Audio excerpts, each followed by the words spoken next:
read 6 books in the 25th week of 2026, so let's go over my thoughts and ratings. Beneath a Broken Sky by Joshua Moling is a police procedural style thriller and the 4th book in the Ben Packard series. We follow Ben as he investigates the murder of a local woman, the mother of a gay boy that was relentlessly bullied. She made a lot of enemies with the way that she handled this bullying, and so there are a lot of suspects. Throughout the story, we uncover the shocking truths of this case as Ben navigates his past and present colliding, while also dealing with the fallout of a natural disaster that has hit his small community. The Ben Packard series can technically be read as standalones, but I do recommend reading them in order so that you can really get to know Ben as a character and grow emotionally attached to him like I did. This is the only police procedural series that I've read following a gay deputy, and I definitely think there should be more of them. Ben is just such a deeply well thought out character, and I always enjoy learning more about him. The story is tense with themes of environmental destruction, broken systems, identity struggle, strange relationships, loss, bigotry, societal expectations, and so much more. I found the balance between this twisted case and Ben's personal struggles to be very well done. With each new twist and turn,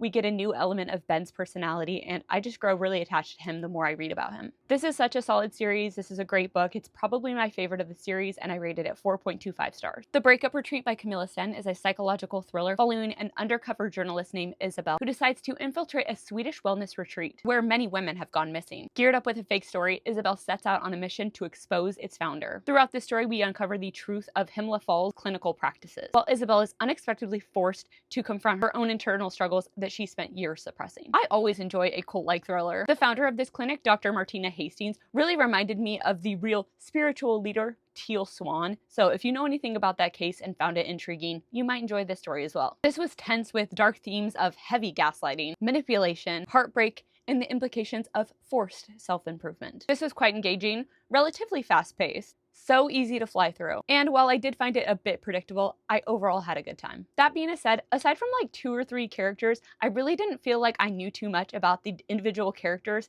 and I kind of couldn't really differentiate them from one another. I at least did think that Isabel's character was well fleshed out enough that I was able to stay invested in the story. I rated The Breakup Retreat 3.75 stars. Tender by Lauren Duplessis is a folk botanical horror book following Nell, who is an archaeobotanist who has been given the opportunity to be a part of a project excavating bog bodies and uncovering their secrets. But the more she digs, the more her own past rears its ugly head. Soon it seems nature has intertwined itself with Nell, not only psychologically, but physically as well. Botanical horror has quickly become one of my favorite horror tropes. There's just something so unsettling about nature turning against us, and I loved the metaphorical use of it in this story particularly, with themes of deeply suppressed trauma, the exploration of womanhood, mental health, loss of self, and unsustainable grief. I was absolutely blown away by this story. Nell was relatable, she was well fleshed out, and I just found her so easy to empathize with. The prose in the story was so beautiful. This is a very strange read. It really got under my skin in ways I wasn't expecting. I thought it was riveting and emotional. Yeah, I was just obsessed with this. I rated Tender by Lauren Duplessis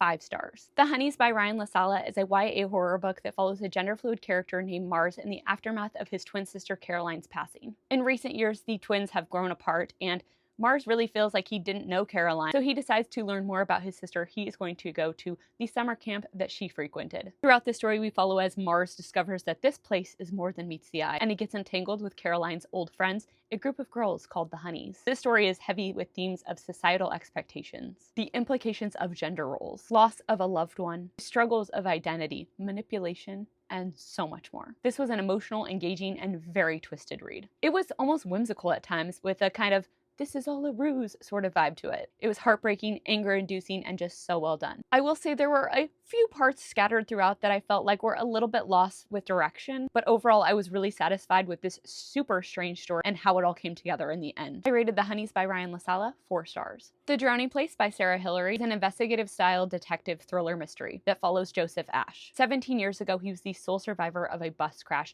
The bus went into the water and everyone drowned except for Joe. Now he's a detective sergeant and he's been called to the scene of a horrific crime. Teamed up with his new boss, DI Lori Bauer, the pair begin their investigation. This story blends together a murder investigation and the manifestations of grief and guilt with the paranormal in a very interesting way. There's themes of shared superstition in this small town politics, suspicions of conspiracy, blackmail, internal conflicts of wanting to fit in a place where you feel like an outsider, and power struggles. I do have to say that at one point it felt like it was getting a little bit too organized crime for my taste, but honestly it wasn't over the top and it didn't take up a bulk of the story, so I was able to move past it. I thought both of the main characters were so well done, and I couldn't stop picturing them as Matthew Fox and Elizabeth Mitchell, aka Jack Shephard and Juliet Burke from Lost. And I don't know, I just really love those two characters, so I think that just made me that much more invested in the story. Overall, I thought this was a very unique small town thriller. It was twisted, it was relatively fast-paced, it was multi-layered, it had emotional intrigue, it was haunting, and it was utterly engaging. I rated The Drowning Place by Sarah Hillary 4.25 stars. Harmless Women by Rebecca Sharp follows a con artist named Avalon who is feeling pretty good about herself after completing her latest con, especially now that she has all of Primrose's money.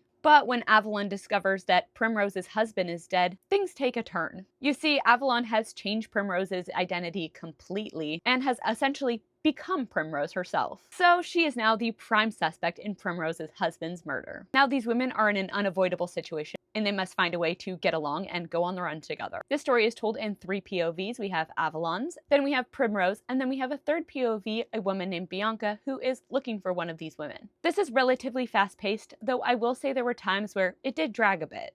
This is a story with heavy themes of greed and manipulation, desperation, self-destruction, and survival. I had a really hard time connecting with the characters in this story, and for me that's like the most important thing in a story to make me really feel invested, so yeah, I unfortunately struggled with this book. I really enjoyed the on-the-run vibes, but at the end of the day, I couldn't get myself to care about whether or not these women were caught. I don't know, I just didn't believe their dynamic, and I didn't feel I knew either of them beyond the caricatures of their socioeconomic status. And I don't know, their dynamic just really didn't work for me. I think this would be better as a movie, I don't know, I just needed more from it to really be invested. Overall, I don't think this was a bad book by any means, it just didn't align with my taste, and I rated it 2.5 stars. Thank you so much for watching. My favorite book I read last week was Tender. Please let me know in the comments what your favorite book was that you read last week.